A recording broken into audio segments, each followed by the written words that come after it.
Excavated turf buildings in Newfoundland stand beside medieval Vinland stories, fixing one western edge of the Viking world in solid ground. Across the Atlantic, Arabic silver, found in Scandinavia, points eastward without proving that every coin traveled with one northern merchant.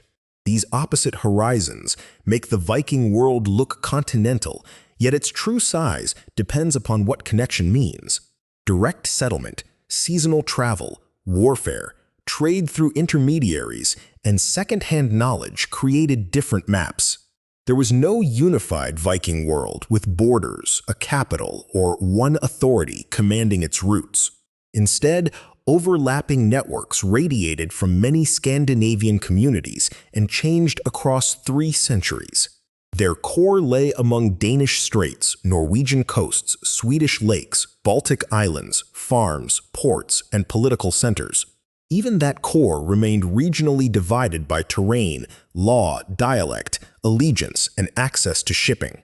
The sea joined places efficiently, while also separating communities through weather, distance, and seasonal danger. World size must therefore be measured as a changing field of reach rather than occupied territory. Begin along the North Sea, where maritime contact preceded the conventional Viking Age. Ribe grew near western routes during the early 8th century, concentrating craft and exchange before the raid on Lindisfarne. Hedeby later connected Baltic traffic with overland passage toward the North Sea. Haupang faced routes around the Skagerrak, while Birka linked Lake Mälaren to Baltic exchange. These ports did not control identical territories or remain equally important throughout the period. They worked as junctions where regional produce entered journeys spanning several hands. From Danish and Norwegian shores, crews reached Frisia, Francia, England, Scotland, Ireland, and Atlantic islands. Written sources record raids because violence forced monasteries and rulers to respond.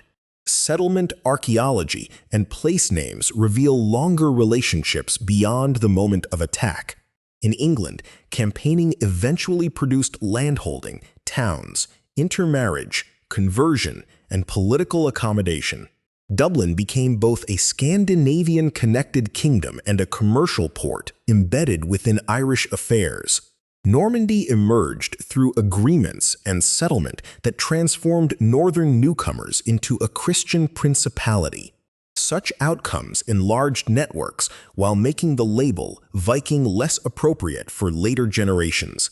Movement southward followed Atlantic coasts toward the Iberian Peninsula and entered the Mediterranean on some expeditions. Arabic and Latin sources record attacks and encounters, though roots, participants, and identities require careful comparison.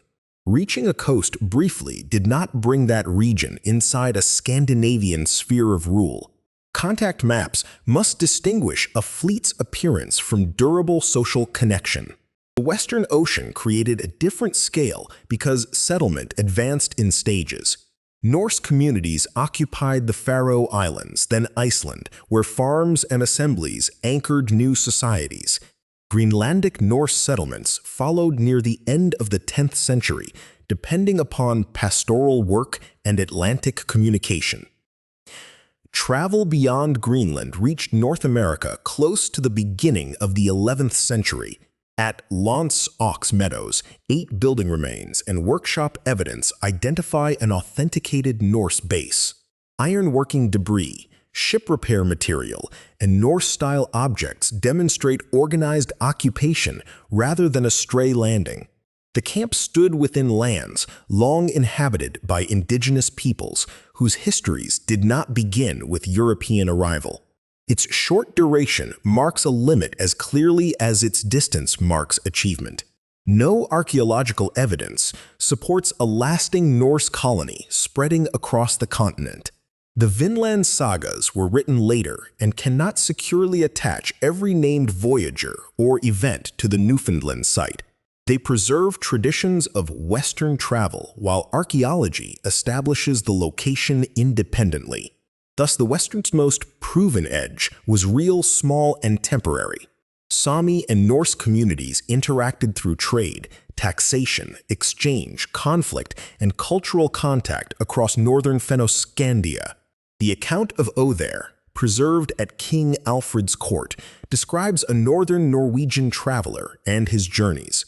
His testimony is filtered through an Old English text, yet it offers unusually valuable geographical and economic information. Othere discussed reindeer, tribute, marine resources, and routes rather than a heroic Viking expedition. His world reminds us that northern connections were not empty approaches toward a Scandinavian frontier. They involved indigenous Sámi societies with their own knowledge, livelihoods, and political interests. Across the Baltic, Scandinavian travelers met equally complex inhabited landscapes. Gotland's position encouraged exchange, while ports and river mouths linked maritime traffic with inland movement. Slavic, Baltic, and Finnic communities controlled resources, settlements, transport, and strategic passages. Northern travelers could trade, raid, settle, serve rulers, or join political elites within these regions. Calling the entire zone Viking territory would erase the people who made every route possible. From the Gulf of Finland, networks connected with Lake Ladoga and rivers leading deeper into Eastern Europe. The Dnieper system offered routes toward the Black Sea and Constantinople, interrupted by difficult portages and political danger. The Volga connected exchange toward the Caspian and markets linked with the Islamic world. Boats, cargoes, and crews had to adapt as waterways narrowed, froze, changed level, or demanded hauling over land. River travel depended upon local pilots, food, protection, tribute, and negotiated passage. No Scandinavian crew could simply sail from the Baltic to Byzantium as though crossing an open lake. Written evidence names Rus and Varangians in contexts shaped by Eastern societies and later dynastic traditions. Those terms overlap imperfectly with Scandinavian origin and should not be collapsed into Viking. Byzantine emperors employed Varangian guards, drawing northern and later other recruits into imperial service. Service at Constantinople represented participations inside Byzantine institutions, not a Viking capture of the empire. Runic inscriptions and memorial stones, referring to Greece, preserve Scandinavian memories of Eastern travel. Their language can mark destination or death without documenting the full itinerary. Great numbers of dirhams reached northern Europe, especially through Eastern exchange networks. Mint information identifies where coins were produced, while hoard context identifies where they ended one stage of circulation. Between those points, silver might pass among merchants, rulers, raiders, tax collectors, intermediaries, and households. Its distribution maps connectivity more reliably than personal mileage. Goods moving westward included silver, while furs, wax, captives, and other commodities moved through unequal exchange systems. Enslaved people made the network geographically extensive through forced movement that cannot be celebrated as exploration. Commerce also carried ordinary materials whose modest value reveals regular traffic. Soapstone vessels, whetstones, comb material, textiles, glass, ceramics, and metal entered regional chains. A foreign object could travel beyond the cultural knowledge surrounding its production. Worlds of goods were consequently larger than worlds of face-to-face familiarity. Court reports, travelers' accounts, diplomatic contacts, and stories could describe places never visited by their audience. Ahmad ibn Fadlan encountered Rus traders on the Volga and recorded observations within a specific diplomatic journey. His famous account concerns one group in one setting, not all Viking society. Scandinavian poetry and later sagas named distant courts and lands through conventions that require source criticism. Geographical awareness did not create accurate modern maps inside every household. A farmer in inland Scandinavia might handle imported silver while knowing little about its mint. traveler reaching Constantinople could understand particular routes without possessing a global picture. The phrase Viking world thus risks granting shared consciousness to disconnected participants. One definition uses maximum documented reach, stretching from Newfoundland to the Volga, Caspian connections, and Byzantium.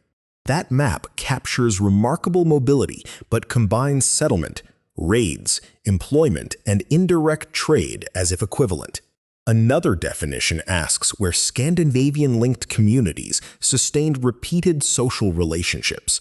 Its shape becomes smaller in some directions, denser around the North Sea, Baltic, Atlantic settlements, and eastern rivers. Neither map remains stable between the 8th and 11th centuries. Political consolidation redirected fleets, ports rose or declined, conversion changed institutions, and settlements developed local identities. Environmental conditions also narrowed possibilities, especially across the North Atlantic. Sea ice, grazing capacity, timber supply, storms, and sailing seasons placed material limits on ambition.